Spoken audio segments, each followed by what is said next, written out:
Bonjour chers auditeurs de l'ODJ Média, notre chroniqueur de l'ODJ partage son avis et sa réflexion dans un article qu'il a intitulé « L'urticaire, approche traditionnelle et naturelle », qu'on écoutera ensemble dans ce podcast. Notre chroniqueur ouvre sa réflexion de la manière suivante. Qu'est-ce que l'urticaire exactement? Et comment soulager l'urticaire? L'urticaire est une infection cutanée caractérisée par l'apparition de plaques rouges et prurigineuses sur la peau. Ces plaques, aussi appelées papules, peuvent varier en taille et en forme et apparaissent souvent de manière soudaine. L'urticaire peut être aigu ou chronique. La forme aiguë dure moins de 6 semaines, tandis que la forme chronique persiste au-delà de cette période.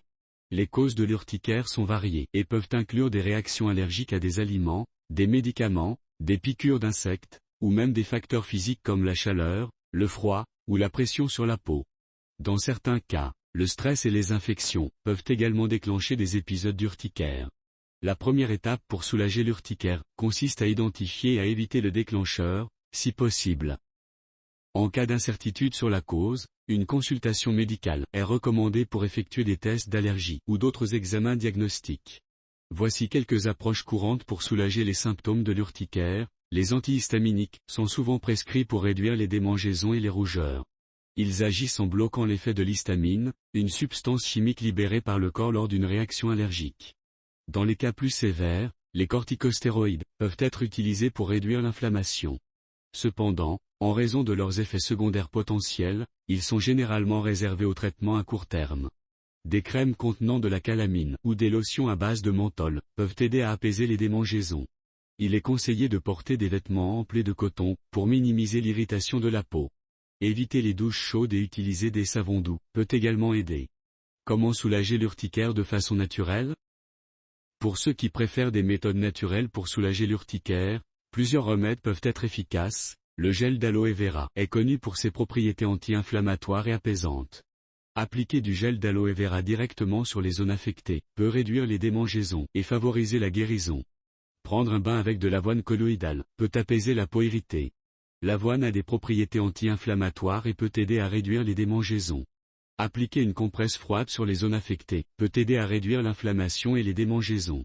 Il est important de ne pas appliquer directement la glace sur la peau, mais de l'envelopper dans un tissu ou une serviette. Boire du thé vert peut offrir des bienfaits grâce à ses propriétés anti-inflammatoires et antioxydantes. Certains trouvent également un soulagement en appliquant des sachets de thé vert refroidi directement sur la peau. Le vinaigre de cidre de pomme est souvent utilisé comme remède naturel pour diverses infections cutanées. Ajouter une tasse de vinaigre de cidre à un bain tiède peut aider à apaiser la peau. La camomille est réputée pour ses propriétés apaisantes. Une infusion de camomille peut être utilisée en compresse sur les zones affectées, ou vous pouvez boire du thé à la camomille pour ses effets calmants. L'huile de coco a des propriétés hydratantes et anti-inflammatoires. Appliquer de l'huile de coco vierge sur les zones touchées peut aider à apaiser et à hydrater la peau. L'auteur conclut son article en ces mots. L'urticaire est une infection cutanée courante, qui peut être déclenchée par divers facteurs. Les traitements traditionnels incluent des antihistaminiques et des corticostéroïdes, tandis que des remèdes naturels comme l'aloe vera, les bains d'avoine, et l'huile de coco peuvent également apporter un soulagement. Il est important de consulter un professionnel de la santé pour un diagnostic précis et un plan de traitement approprié, surtout si les symptômes persistent ou sont sévères. Adopter une approche proactive et personnalisée permet de mieux gérer l'urticaire et de retrouver rapidement un confort cutané optimal. Rédigé par la rédaction de l'ODJ. C'est tout pour aujourd'hui sur R212. On se dit au prochain podcast de nos chroniqueurs de l'ODJ, restez à l'écoute pour plus d'actualités. Et merci de nous avoir écoutés, à très bientôt.